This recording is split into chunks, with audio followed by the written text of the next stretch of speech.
Hi folks, welcome back to Physics with Captain Rod. And if you give me just a moment here, I'm going to do a slight audio adjustment. Okay, so the purpose of this video is to walk through an example of kind of a common acceleration type of problem having to do with potential difference. So I'm going to read this question to you. A proton is accelerated through a 6-volt potential difference. What is the final speed? All right, so there's a lot of physics going on just right in the first sentence here. So accelerated through a 6-volt potential difference. So if a potential difference is mentioned, a delta V, the first thing to ask is what's causing that, or why would there be a potential difference? It's important to understand if there's a delta V, there has to be an electric field in this problem. The electric field is what's acting on the proton, creating a force, accelerating it. All right, so in this problem, even though it's not mentioned, there has to be an electric field in this problem. So I'm going to go ahead and draw an electric field here. So I'm going to assume we have a nice electric field that points maybe to the right.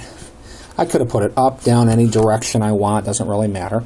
All right, a proton is accelerated, so I'm going to go ahead and put a picture of a proton here. So I generally like to kind of color code these. And the proton, or positive charges, I generally attach red to. So we got a positively charged particle.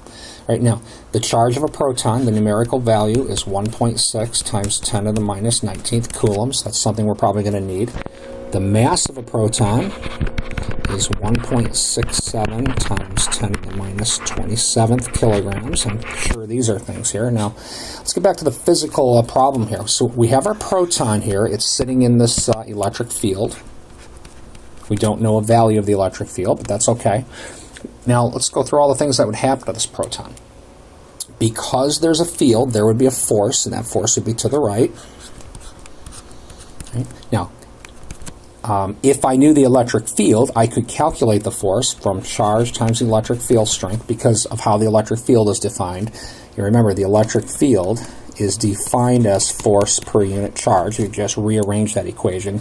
You get that force is charge times field strength. Right? Now, in this example, we don't know the electric field, so I think it's worth taking a note that this force is there, and this is how it would be calculated. But in this example, we don't have an electric field. If we were to apply Newton's second law, this is the only force acting on the proton, so this would equal ma. Now again, this isn't going to do us much good here because we don't have the field. I just do want to take time to point out in terms of Newton's laws what's happening. I will point this out.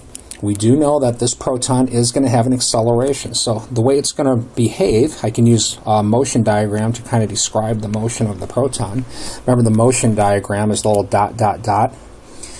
So we know that the proton's accelerating to the right, so the distance between these dots is getting larger and larger. So here's the picture of my proton here. Go ahead and color it though. Just give it a little bit of pizzazz. So at this point, the proton is moving to the right. It's got some sort of velocity here. I would call this picture 1, this picture 2. And the reason I'm going to do that is because I'm going to apply the work energy theorem to this problem. So if I write out the work energy theorem, PE1 plus KE1 plus work from 1 to 2 equals PE2 plus KE2, right?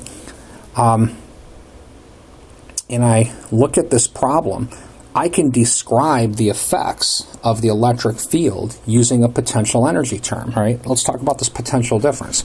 We were told in the problem that the proton is accelerated through a 6-volt potential difference.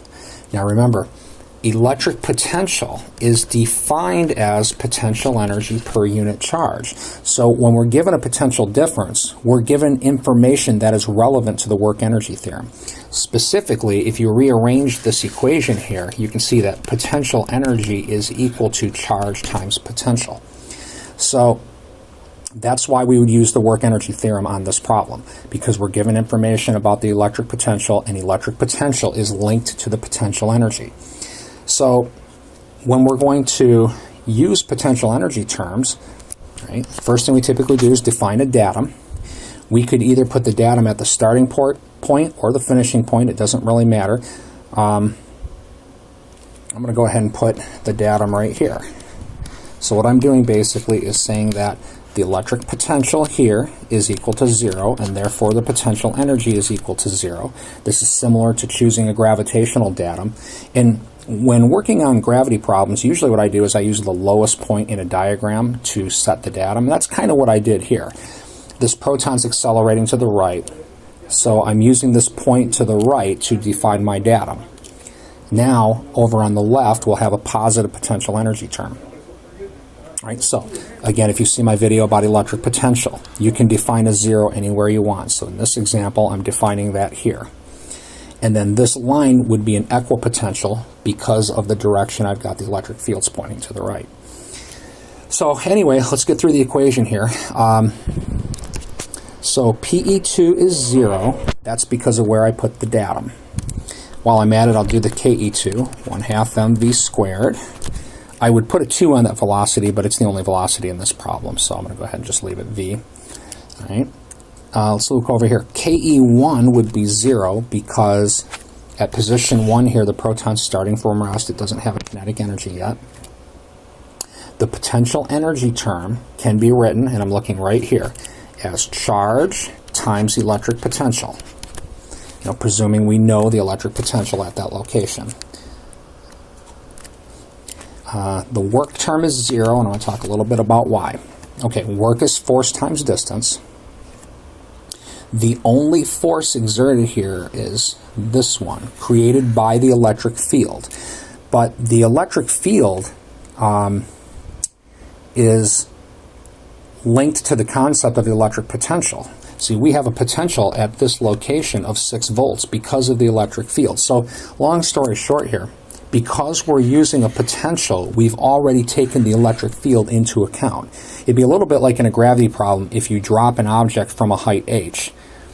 You would normally say the potential energy is mgh.